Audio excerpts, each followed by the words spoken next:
अच्छा जी, हमारी discussion capital investment appraisal पे चल रही थी और कल हमने प्राइमरली जो बात की थी कुछ तो रिवीजन ही थी, लेकिन एक जो नया टूल हमने डिस्कस किया था that was discounted payback period.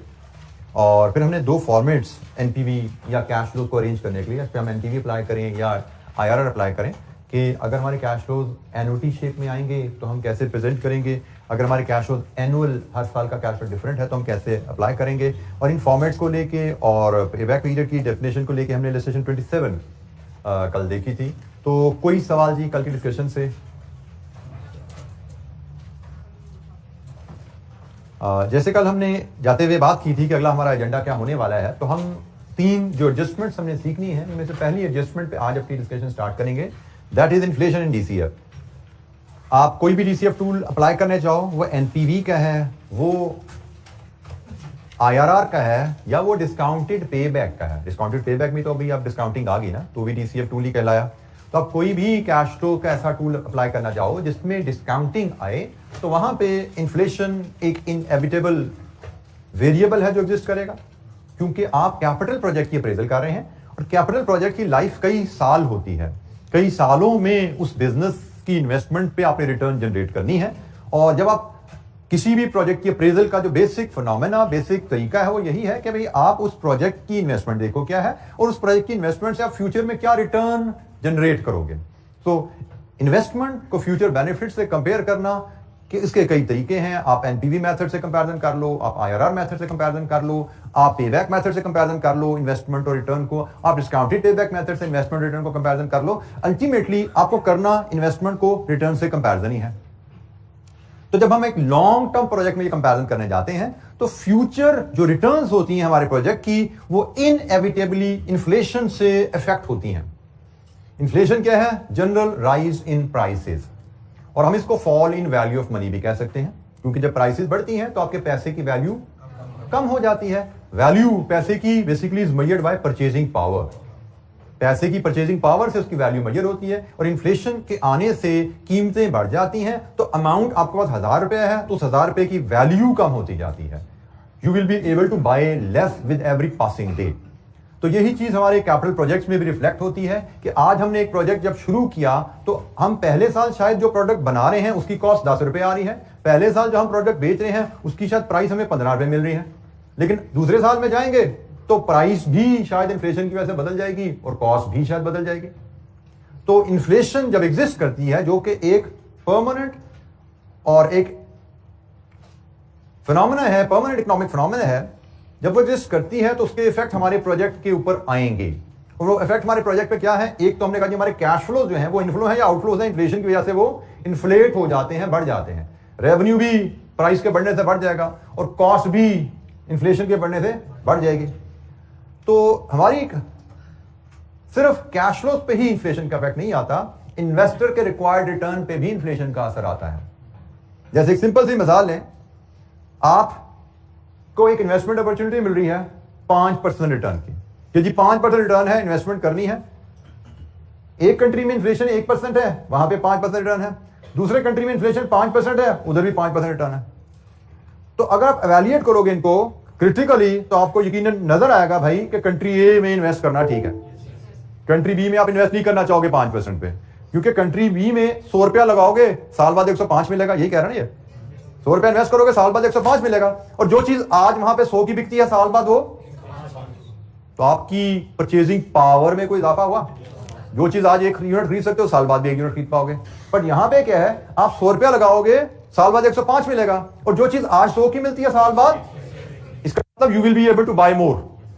तो यहां पे इन्वेस्टमेंट से आपकी परचेजिंग पावर में इजाफा है, यहां से इन्वेस्टमेंट से आपकी परचेजिंग पावर में इजाफा नहीं है। तो हम यहां से कहते हैं कि इन्फ्लेशन की वजह से इन्वेस्टर का रिक्वायर्ड रिटर्न भी बदल जाता है। 1% इन्फ्लेशन है, you are happy, investor is happy with 5%, लेकिन इन्फ्लेशन 5% है, investor will demand more return. यही बात समझ आ रही है? तो इन्फ्लेशन की वजह से सिर्फ कैश फ्लोज की वैल्यू नहीं बदलती, इन्फ्लेशन की वजह से हमारी इन्वेस्टर की रिक्वायर्ड रिटर्न, जिसको हम कॉस्ट ऑफ कैपिटल कहते हैं, वो भी बदल जाती है। तो हमारा यहां पे स्कोप यही है कि हमने अगर हमारे प्रोजेक्ट जिसको हम एवेल्युएट कर रहे हैं उस इकोनॉमी में, उस कंट्री में जहां पे हम फिजिबिलिटी कर रहे हैं, वहां पे अगर इन्फ्लेशन है तो हम इन्फ्लेशन के इफेक्ट्स को कैसे अपनी इन्वेस्टमेंट अप्रेजल में इनकॉर्पोरेट करें।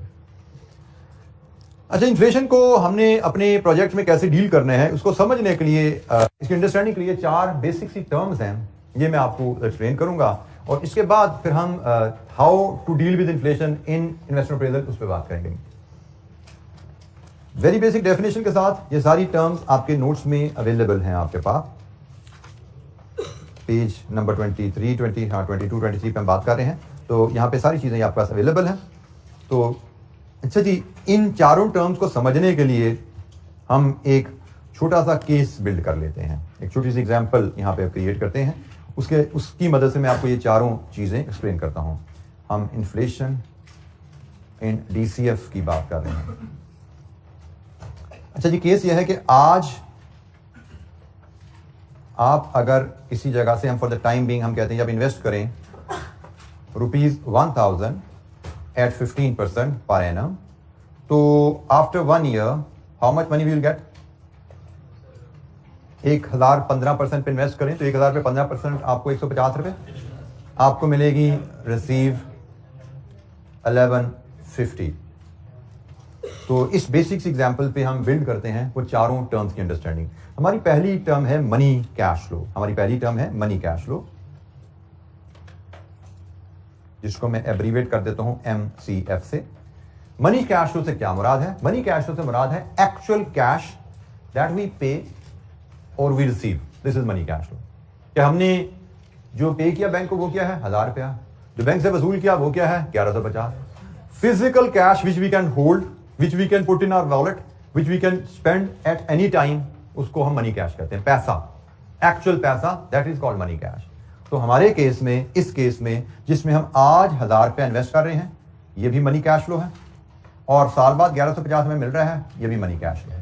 बैंक ने हमें गिन के पैसे देने हैं, ये 1150 पकड़े, we can hold this money, we can spend this money, we can put this money in our wallet, this is money cash flow.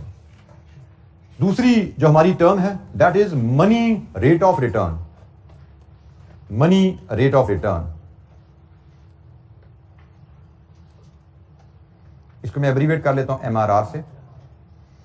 Money rate of return measures the money earned on money invested.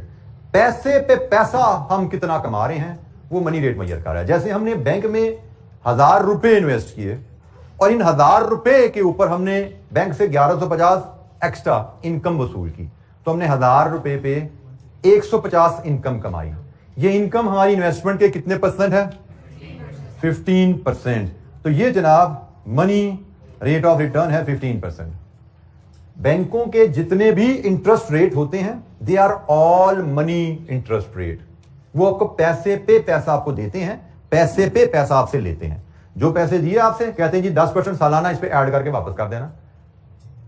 जो उन्होंने आपको पैसे दिए 10% का interest rate है, कहेंगे जी इस पे 10% डाल के वापस कर देना। आज आपको 1 लाख रुपए दिया है, साल बाद 1,10,000 वापस कर देना, पैसे पे पैसे ऐड करके वापस कर देना। आप बैंक के पास जमा कराते हो, बैंक कहता है हम आपको 5% इंटरेस्ट देंगे। इसका क्या मतलब है? आज आप बैंक को अगर 1 लाख दोगे तो बैंक आपको साल बाद 1 लाख के ऊपर 5,000 डाल के 1,05,000 वापस कर देगा। पैसे में पैसे ऐड करके दे देता आपको। जो रेट ऑफर किया वो मनी रेट है भाई, उस रेट से पैसा हम ऐड कर देंगे आपको। अच्छा जी, एक टर्म यहां पे हम एक और इंट्रोड्यूस करते हैं। Let's assume during this period, यहां से लेके यहां तक जब हम ये इन्वेस्टमेंट कर रहे थे 1000 रुपए की, जिसमें 15% रिटर्न कमा रहे थे, लेट्स अज्यूम इस दौरान इन्फ्लेशन भी रही इस कंट्री में 10%। इस कंट्री में 10% की इन्फ्लेशन भी एग्जिस्ट करती रही है। अब मैं नेक्स्ट टर्म आपसे जो शेयर करता हूं that is real rate of return. इसको मैं एब्रीविएट कर देते हैं RRR से, रियल रेट ऑफ रिटर्न। मैंने 1000 रुपया इन्वेस्ट किया, साल बाद मुझे 1150 मिला। मेरा पैसा किस रेट से बढ़ा? 15% से। लेकिन if I look at the inflation, क्या मेरी परचेजिंग पावर भी 15% से बढ़ी? The answer is no. मेरा पैसा 15% से बढ़ा है, लेकिन इस इन्फ्लेशन की वजह से मेरे पैसे की परचेजिंग पावर 10% कम हो गई है। तो इसका मतलब 1 साल में मेरे पैसे की परचेजिंग पावर 15% से नहीं बढ़ी। तो real rate of return it measures increase in purchasing power. Real rate of return measures increase in purchasing power, कि मेरी परचेजिंग पावर में कितना इजाफा हुआ, इसको मेजर करना है। तो मैं यहां पे इसी डाटा से अगर आपके सामने कैलकुलेशन करूं आप उसे जान पाओगे। जो चीज आज 1000 की आती है, जो चीज आज 1000 की आती है, वो चीज आज से साल बाद कितने की आएगी? 1100 की। जो चीज आज 1000 की आती है, आज से साल बाद वो 1100 की आएगी। अच्छा, मेरे पास अगर आज 1000 हैं तो मैं 1 यूनिट खरीद पा रहा हूं, साल बाद मैं 1 से ज्यादा यूनिट खरीद पाऊंगा ना, साल बाद मैं 1 से ज्यादा यूनिट खरीद पाऊंगा। तो इसका मतलब साल बाद मेरी परचेजिंग पावर में कुछ इजाफा हो रहा है। कितना इजाफा हो रहा है आप बड़े आसानी से यहां से कैलकुलेट कर सकते हो। मैं कितने यूनिट खरीद पाऊंगा अभी साल बाद? मैं साल बाद कितने यूनिट खरीद पाऊंगा? 1. एक और डेसिमल बता दो, 45। मैं साल बाद 1.045 यूनिट खरीद पाऊंगा, मतलब मैं 0.045 यूनिट्स ज्यादा खरीद पाऊंगा, विच इज 4.5%। मैं 4.5% यूनिट ज्यादा खरीद पाऊंगा। यही है ना बात यहां पे? This is real rate of return. Real rate of return measures the increase in purchasing power. क्या आपकी कुव्वत खरीद में कितना इजाफा होता है? पैसे बढ़ रहे हैं 15% से, लेकिन परचेजिंग पावर जरूरी नहीं 15% से बढ़े। परचेजिंग पावर कितनी से बढ़ती है वो तो डिपेंड करेगा इन्फ्लेशन कितनी चल रही है, क्योंकि पैसे एक तरफ ग्रो कर रहे हैं, दूसरी तरफ इन्फ्लेशन की वजह से इस पैसे की वैल्यू कम हो रही है।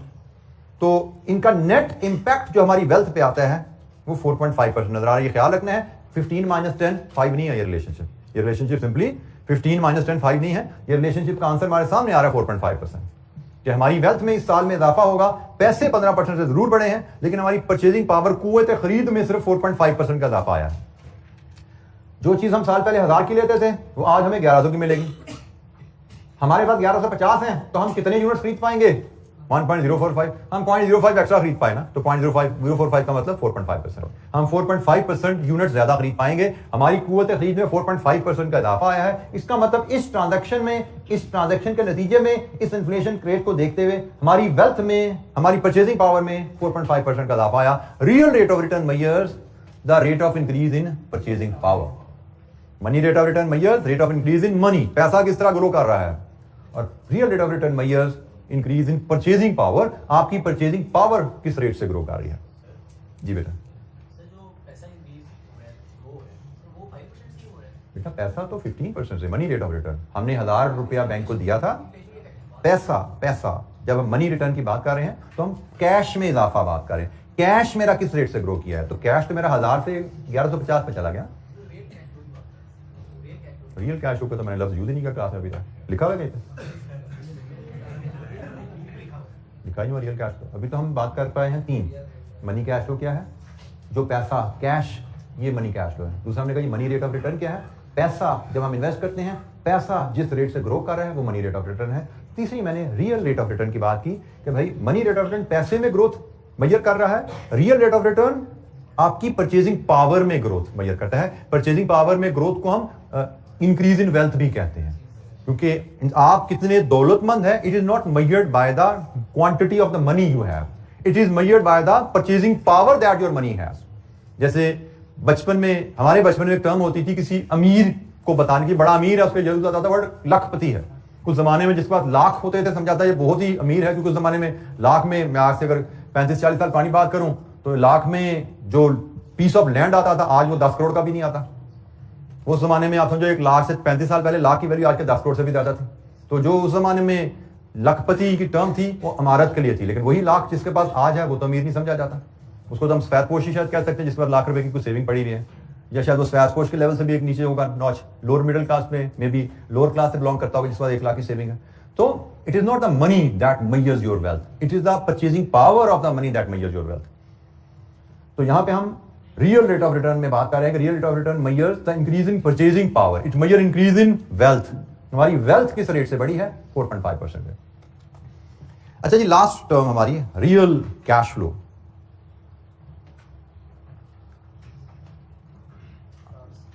सबसे पहली बात, इसके साथ टर्म तो बेशक रियल लग रही है, लेकिन ये हाइपोथेटिकल वैल्यूज होती हैं, ये रियल वैल्यूज नहीं होती, ये हाइपोथेटिकल वैल्यूज होती हैं।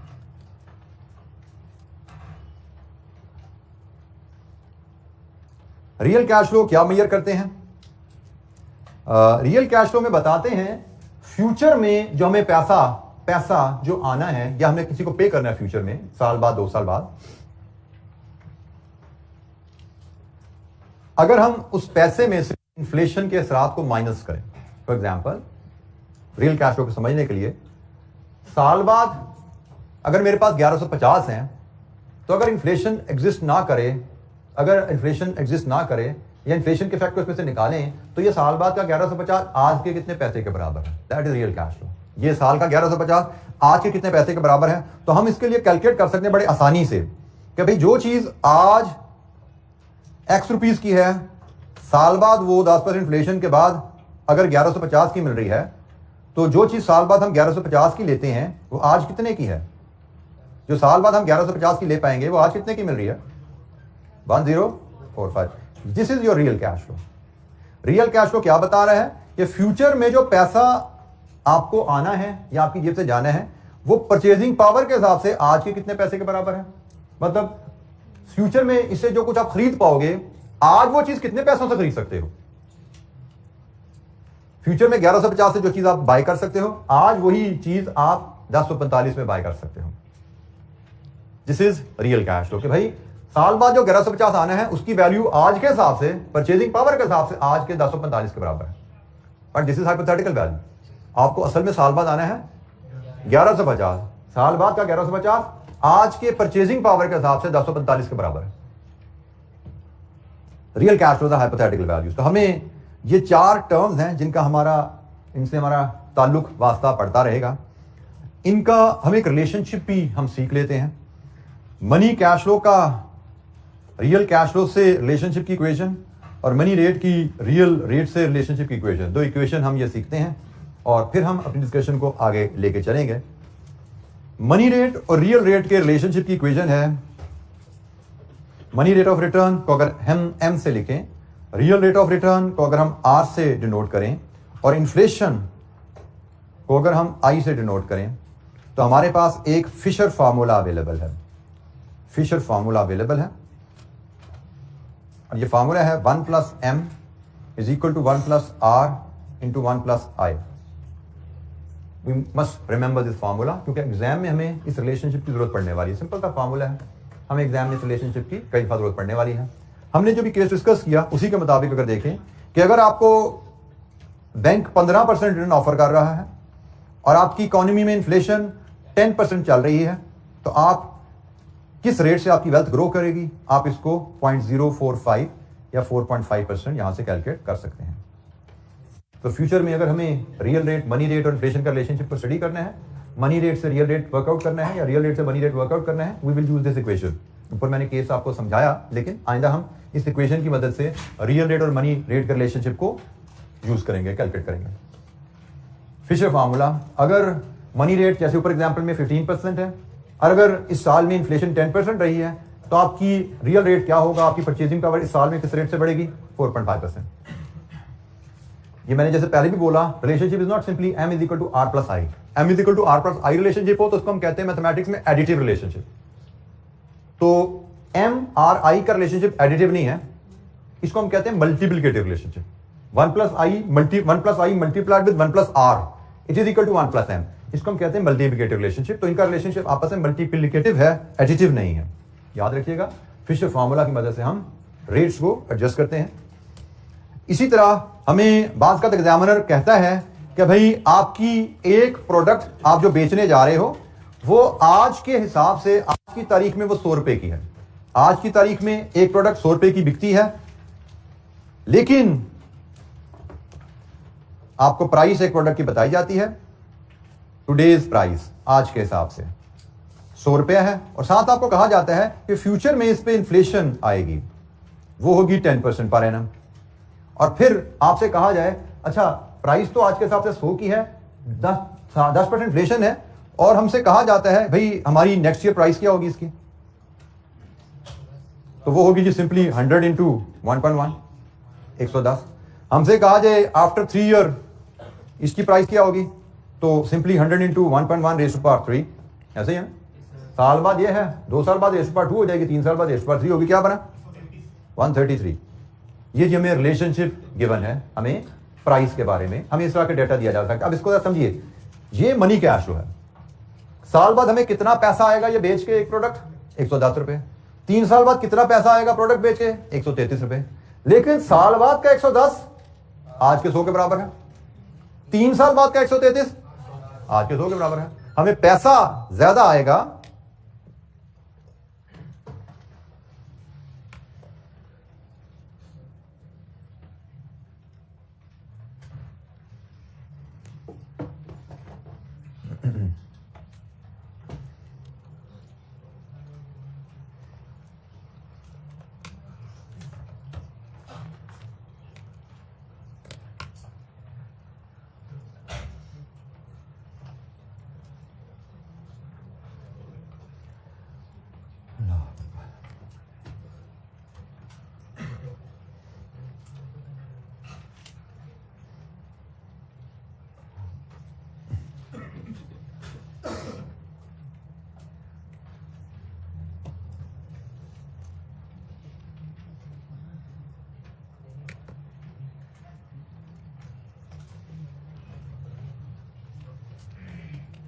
चल रहा है।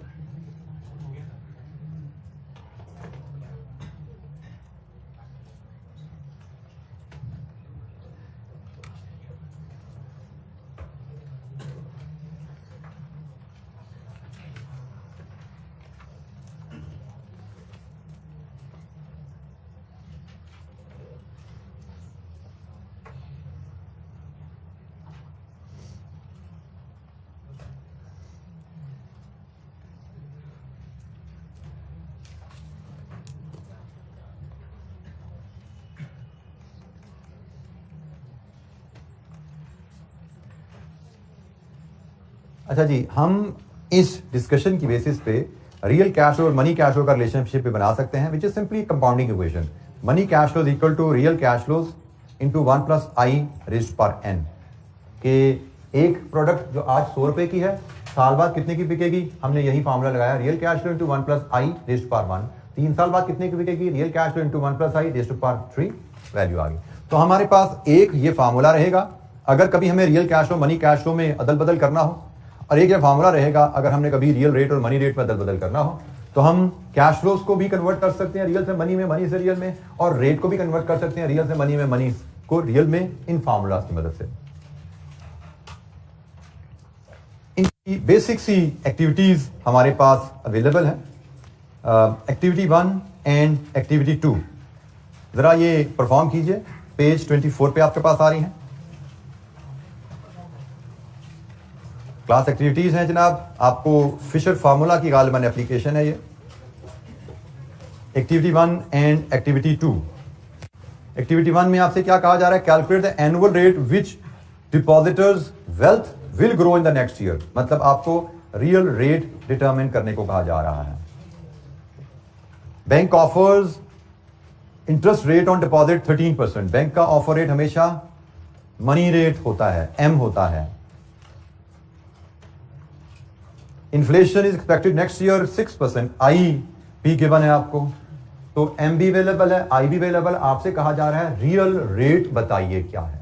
तो जनाब फिशर फार्मूला की मदद से बताइए what is your real rate here.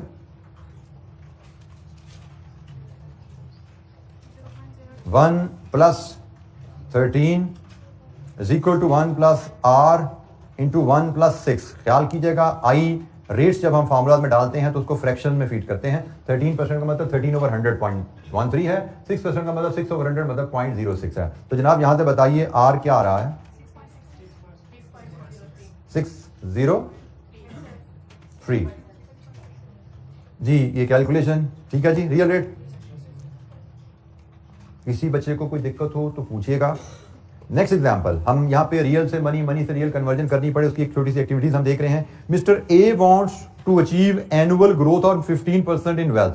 Wealth में 15% ग्रोथ चाहता है, इसका मतलब आर जो है उसको 15% चाहिए।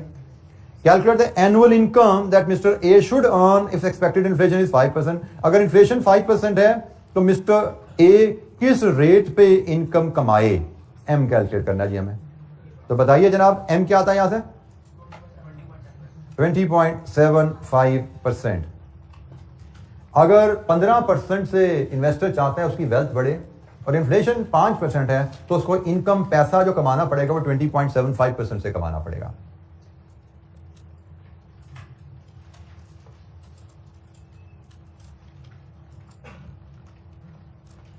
अच्छा जी, अब हमें money cash flow, real cash flow का पता लग गया, मनी रेट और रियल रेट का पता लग गया, इनका रिलेशनशिप भी हमने मनी कैश फ्लो का रियल कैश फ्लो से, रियल रेट का मनी रेट से देख लिया।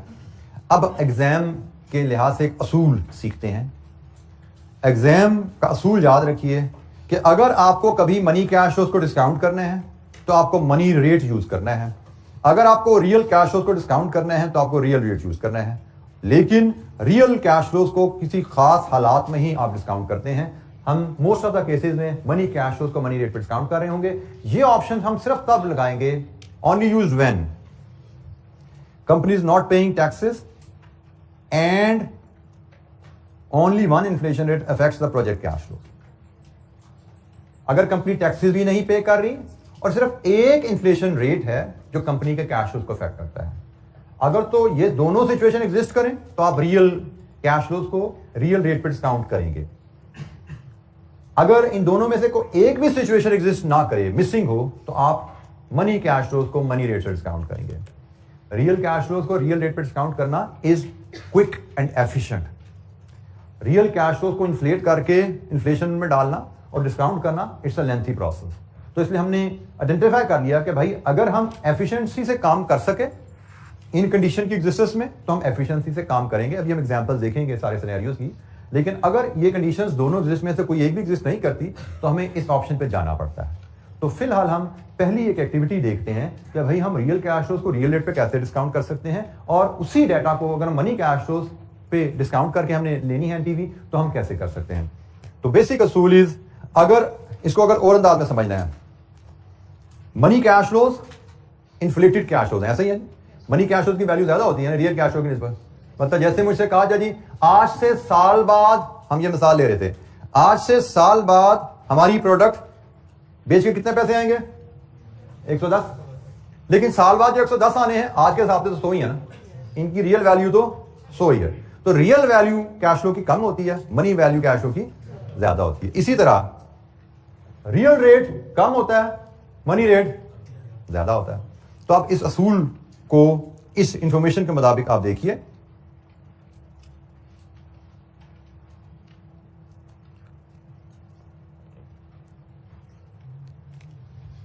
कैश फ्लोज हायर है तो उनको हायर रेट पर डिस्काउंट करो।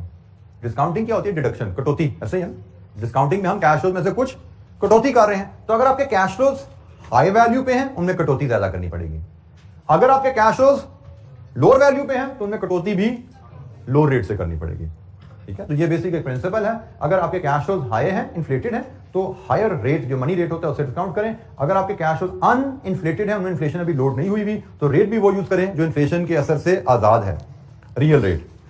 तो एक बेसिक सी इलस्ट्रेशन हम देखते हैं कि भाई रियल कैश फ्लो को रियल रेट पर डिस्काउंट करने से क्या मुराद है, मनी कैश फ्लो को मनी रेट पर डिस्काउंट करने से क्या मुराद है।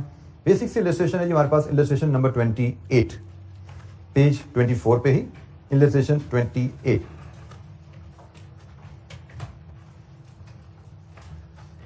रिक्वायरमेंट है जी, find NPV net present value by discounting real cash flow by discounting money cash flow. Real cash flow को डिस्काउंट करके एनपीवी बताओ क्या आती है, और मनी कैश फ्लो को डिस्काउंट करके बताओ एनपीवी क्या आती है। Sajid limited is evaluating project X which requires an initial investment of 500,000. Expected net cash flows are 200,000 per annum for 4 years at today's prices. आज के हिसाब से इन्फ्लेशन के बगैर अगले 4 साल में आपको 2 लाख सालाना आना है।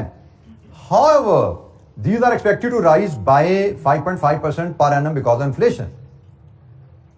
आज के हिसाब से 2 लाख आने हैं, लेकिन इन्फ्लेशन की वजह से इनमें 5.5% सालाना इजाफा होगा। The firms money cost of capital is 15%। Money का एक साइनोनिम नॉमिनल भी होता है, मनी कॉस्ट ऑफ कैपिटल या nominal cost of capital, money rate of return, nominal rate of return, money cash flow, nominal cash flow, एक ही बात है। सो money and nominal हमारे लिए साइनोनिम्स है जी। तो firms money required rate of return is 15%। हमसे कहा जा रहा है जी आप पहले रियल कैश फ्लोज को डिस्काउंट कीजिए।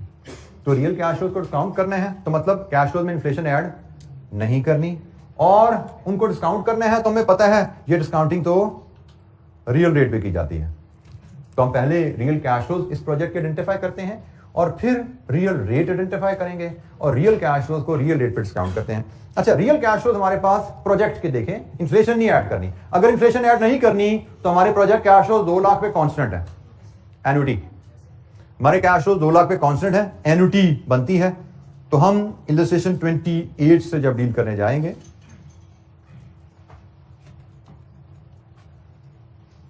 हम रियल कैश फ्लोज को रियल रेट पार्ट ए, हमारा जो फॉर्मेट एन्युटी वाला बनेगा, एक कॉलम हमारा आएगा पीवी का, एक कॉलम डिस्काउंट फैक्टर का, एक कॉलम कैश फ्लोज का, एक कॉलम ईयर का, year wise cash flows, discount factor और प्रेजेंट वैल्यू। हमारी items of cash flows initial investment है और उसके बाद हमारी एनुअल रिटर्न है।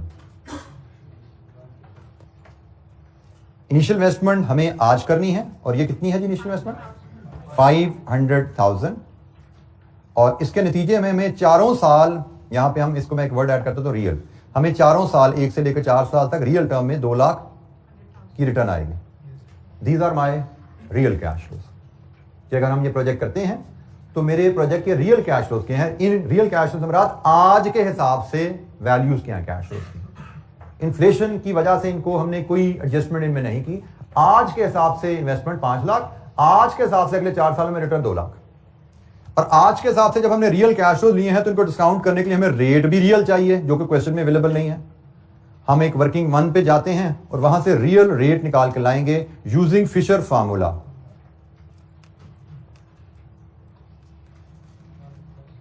हमें इस क्वेश्चन में एम अवेलेबल है, money cost of capital, money rate of return 15%। हमें आई इन्फ्लेशन अवेलेबल है 5.5% और इस इक्वेशन में हमें आर फाइंड आउट करना है। तो सॉल्व इट फॉर आर। क्या था जी आर यहां से? 9%, 9.00%, तो 9%, 2 डेसिमल तक जाते हैं 9%। बाय द वे यहां पे कोई फ्रैक्शन भी आ रहा हो तो हम राउंड ऑफ कर देते हैं, ठीक है। मैं डेसिमल यहां से उड़ा देता हूं। हम अगर फॉर एग्जांपल आप यहां पे, मैं जस्ट अज्यूम कर रहा हूं 9.05 भी आपका आ रहा होता तो आप इसको अप्रोक्सीमेटली 9% ही लिखते, लेकिन आपका तो ऑलरेडी 9.00 ही आ रहा है, तो हमें अप्रोक्सीमेट कहने की यहां पे जरूरत नहीं है, हम इसको 9% ही कहते हैं। अगर हम लिखेंगे 2 डेसिमल तक, लेकिन फिर राउंड ऑफ कर दिया करेंगे विदाउट डेसिमल। ये प्रैक्टिस याद रखनी है कि जब भी हमें डिस्काउंट रेट चाहिए, डिस्काउंट रेट हम डेसिमल के बगैर ही वैल्यू लेके आगे जाया करेंगे। तो यहां पे तो ऑलरेडी हमारे 0 है। तो जनाब रियल रेट हमारा 9% आ गया। अब 9% पे इन कैश फ्लोज को डिस्काउंट करना है। तो 9% 0 का फैक्टर तो हमेशा 1 होता है। 9% 4 NOT, 9% 4 year NOT table 3.240 present value लीजिए, ये तो 5 लाख हो गई। और ये जनाब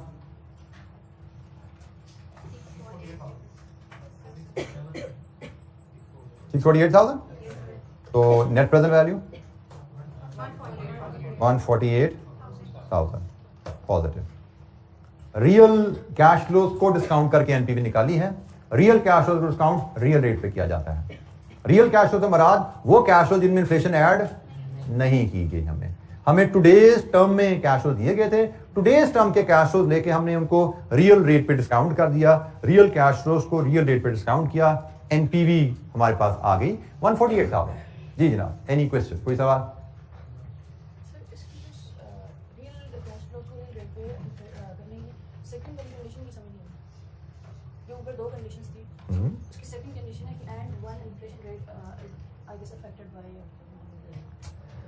आपके क्लास वालों ने क्वेश्चन किया, हमारी 2 कंडीशन थी कि when company is not paying taxes, हम and only 1 inflation rate affects project cash flow, जब ये दोनों कंडीशन एग्जिस्ट करें तो हम रियल रेट करते हैं। और ये गाइडलाइन तब है जब एग्जामिनर हमें कोई इंस्ट्रक्शन ना दे। ये जो इलस्ट्रेशन कर रहे हैं इसमें तो उसने कहा कि रियल कैश फ्लो को डिस्काउंट करो, मनी कैश फ्लो को डिस्काउंट करो, बट एग्जाम में हम ये दोनों काम नहीं करते, एग्जाम में हम एक काम करते हैं। और कब हम ये करेंगे गाइडलाइन अवेलेबल है।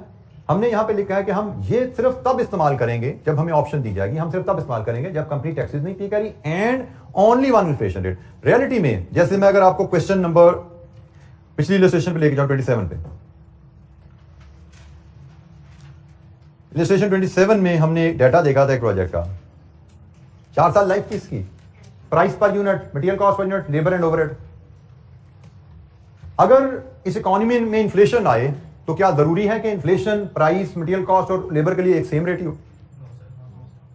Practically there could be different inflation. हो सकता है एग्जामिनर कहे प्राइस 10% से बढ़ेगी, मटेरियल 8% से बढ़ेगी और लेबर 15% से बढ़ेगी, more than one inflation rate हो गया ना। और ये भी हो सकता है एग्जामिनर हमारी आसानी के लिए कहता कि भाई ये डाटा है एंड इन्फ्लेशन रेट इज 10%, इसका मतलब है हर चीज पे इन्फ्लेशन सेम है। तो दिस इज व्हाट वी मेंट कि अगर एग्जामिनर ने तमाम कैश फ्लो के लिए एक इन्फ्लेशन रेट दे दिया है, जैसे इस सवाल में टैक्सेस तो नहीं ना, टैक्सेस नहीं है और इन्फ्लेशन रेट वो कहता 10%, टैक्सेस भी नहीं है और इन्फ्लेशन रेट भी एक है, इसका मतलब इस कैश फ्लो को इन्फ्लेट करने की जरूरत नहीं है, हम इसको इन्फ्लेट किए बगैर ही इसका एनपीवी निकाल सकते हैं। लेकिन अगर वो कहता है टैक्सेस तो नहीं है, इसका इन्फ्लेशन 10 है, इसका इन्फ्लेशन इसका 12 है, इसका 15 है, अब इन्फ्लेशन रेट टैक्सेस तो नहीं है लेकिन इन्फ्लेशन तो एक से ज्यादा हो गया ना, तो अब हम रियल रेट अप्रोच पे नहीं चल सकते। तो बहरहाल ये तो था केस हमारा अगर हमें ऑप्शन दी जाए, बट फिलहाल जो हम डिस्कस करें एग्जांपल उसमें तो ऑप्शन है ही नहीं, उसने तो हमसे दोनों काम करवाए। उसने कहा कि पहले आप रियल कैश फ्लोज को डिस्काउंट करो और फिर आप मनी कैश फ्लोज को डिस्काउंट करो। तो हमने रियल कैश फ्लोज को डिस्काउंट करके तो एनपीवी निकाल ली है। अब हम मनी कैश फ्लोज की बात करते हैं। मनी कैश फ्लोज के लिए हमें ये फार्मूला यूज करना पड़ेगा, money cash flow is equal to real cash flow into 1 plus i raised to power n. और जब हम ये फार्मूला यूज करेंगे हर साल की एन की पावर फर्क होगी, हर साल का कैश फ्लो बदल जाएगा, अब एन्युटी नहीं रहेगी। जैसे हमने पीछे देखा था, साल बाद चीज 110 की बिकी, 2 साल बाद 121 की बिकती है, 3 साल बाद 133 की बिकती है, हर साल वैल्यू बदलती जा रही है ना। तो अब यहां पे वही सलूक होने वाला है, अब हर साल वैल्यूज बदलेंगी और इसलिए जब हर साल वैल्यू बदल रही है तो फॉर्मेट हम दूसरे वाला ले आते हैं। पार्ट बी के लिए हमारे 4 साल प्रोजेक्ट की लाइफ है, 1, 2, 3, 4 और 0 में इन्वेस्टमेंट है, 0, 1, 2, 3, 4। और हमारी कैश फ्लो की डिस्क्रिप्शन इनिशियल इन्वेस्टमेंट है और एनुअल रिटर्न है। इसके बाद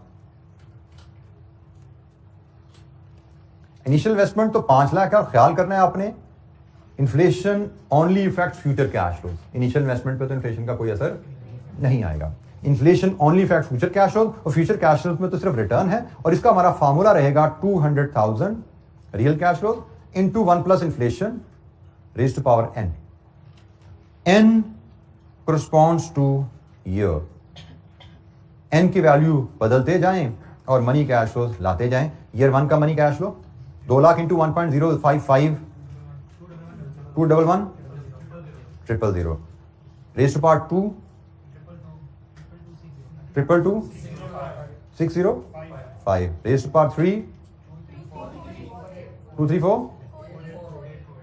848 4 24। ये जी हमारे पास मनी कैश फ्लोज आ गए हैं। अब इनका यहां से हम साम लेंगे, हर कॉलम का नेट कैश फ्लोज आएंगे, फिर इसको मनी रेट पे डिस्काउंट करेंगे जो कि हमें क्वेश्चन में गिवन है एज 15%। फिर हम प्रेजेंट वैल्यू लेंगे और फिर नेट प्रेजेंट वैल्यू यहां से कैलकुलेट कर लेंगे। तो जनाब सम करते हैं, ये 5 लाख वैल्यूज तो सिंगल ही हैं, तो सम तो बड़ा सिंपल यहां पे रह रहा है हमारा।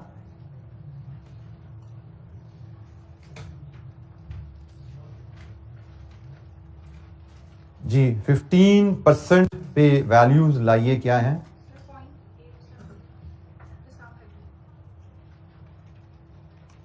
15% 1 ईयर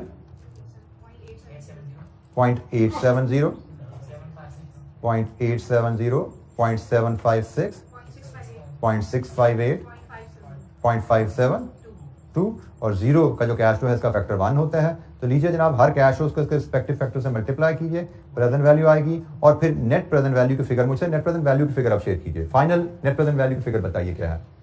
हर कैश फ्लो को उसके प्रेजेंट वैल्यू फैक्टर से मल्टीप्लाई करेंगे, ये वैल्यूज आप लेके आएंगे 1, 2, 3, 4, 5 और इनका फिर सम करेंगे तो नेट प्रेजेंट वैल्यू मिलेगी। कंप्लीट करके नेट प्रेजेंट वैल्यू बताइए।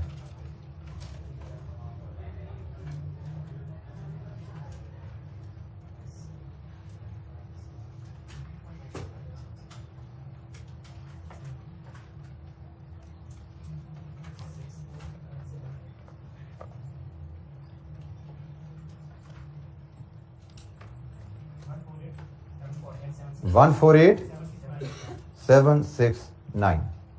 सो रियल कैश फ्लोज को डिस्काउंट करके एनपीवी लेना, मनी कैश फ्लोज को डिस्काउंट करके एनपीवी लेना। आप देख सकते हैं इफ गिवन चॉइस, तो रियल अप्रोच, इसको हम रियल अप्रोच भी कहते हैं। Real approach is efficient and quick, come calculation है, जल्दी काम हो जाता है। इफ गिवन चॉइस, इस सवाल में हम रियल अप्रोच को फॉलो करना चाहते हैं क्योंकि सवाल में टैक्सेस भी नहीं है और इन्फ्लेशन रेट भी 1 है। तो असूल के मुताबिक इस क्वेश्चन को हम रियल अप्रोच से कर सकते थे, लेकिन चूंकि इलस्ट्रेशन है, एग्जामिनर ने कहा रियल अप्रोच से भी कर दो, इसमें रिक्वायरमेंट थी मनी अप्रोच से भी कर दो, तो हमने सीखने के लिए दोनों अप्रोचेज यहां पे अप्लाई किए। लेकिन अगर हमें कहा जाता एनपीवी कैलकुलेट करो सिर्फ, तो हम रियल अप्रोच से कर लेते अपनी गाइडलाइन के मुताबिक। जी एनी क्वेश्चन, कोई सवाल?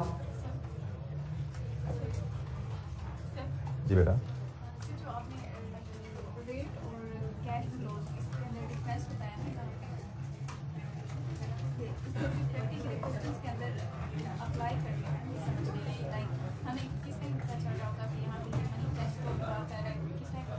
बेटा आपके क्लास वालों ने क्वेश्चन किया कि हमें क्वेश्चन में से कैसे पता लगेगा कि हमने कैश फ्लोज को रियल कैश फ्लोज हैं, मनी कैश फ्लोज हैं, रियल रेट है, मनी रेट है, हमने किस अप्रोच को फॉलो करना है। पहली बात तो आपको रिक्वायरमेंट से पता लगेगा आपको कौन सी अप्रोच फॉलो करनी है। आपने इस अप्रोच पे जाना है, इस अप्रोच पे जाना है, यहां से पता लगेगा। इसके बाद आपको क्वेश्चन में इंफॉर्मेशन दी जाती है। जैसे हमने ये सवाल पढ़ा, उसमें उसने बताया कि ये जो कैश फ्लो हैं ये आज के हिसाब से हैं, इसका मतलब ये रियल कैश फ्लोज हैं। उसने बताया कि जो रेट है ये मनी रेट है, उसने आपको बताया क्वेश्चन में। और अगर वो नहीं बताएगा कॉस्ट ऑफ कैपिटल के बारे में, वो खामोशी बात का इख्तियार करता है, तो उसके बारे में ख्याल रखिएगा। अगर कॉस्ट ऑफ कैपिटल यहां पे वो सिर्फ ये वर्ड ना लिखता, वो ये ना बताता, वो सिर्फ कहता फर्म्स कॉस्ट ऑफ कैपिटल, तो हमारी गाइडलाइन है कि अगर क्वेश्चन में हमें नहीं बताया गया कि वो रियल है तो हम फिर भी उसको मनी ही लेंगे। अगर तो बता देता मनी है, ओके। अगर वो बता देता है रियल रेट है, फिर भी गुड है। अगर वो कहता है सिर्फ रेट है, तो हमारी गाइडलाइन कहती है कि उसको आप मनी रेट समझना। तो क्वेश्चन में हमें बताया जाएगा कि कैश फ्लोज रियल हैं, रेट रियल है, मनी है, और हम अपनी फासले के मुताबिक हम असूल अप्लाई करेंगे जो हमने सीखा है। पर अभी तुमने एक इलस्ट्रेशन की है, हम इस पे कल हम 2 इलस्ट्रेशन आके इंशाल्लाह मजीद करेंगे इन्फ्लेशन के ऊपर, मजीद इस पे क्लैरिटी आएगी। और बहुत ज्यादा हम क्वेश्चन जो कर रहे होंगे उनमें ऑलमोस्ट हर क्वेश्चन में इन्फ्लेशन का जिक्र होना है, तो अभी इस पर काफी हमारी डिस्कशन लर्निंग आपकी इंशाल्लाह होती रहेगी। तो आज के लिए इतना ही, बाकी इंशाल्लाह कल मुलाकात होगी, इस डिस्कशन को कैरी करेंगे। थैंक यू, अस्सलाम वालेकुम।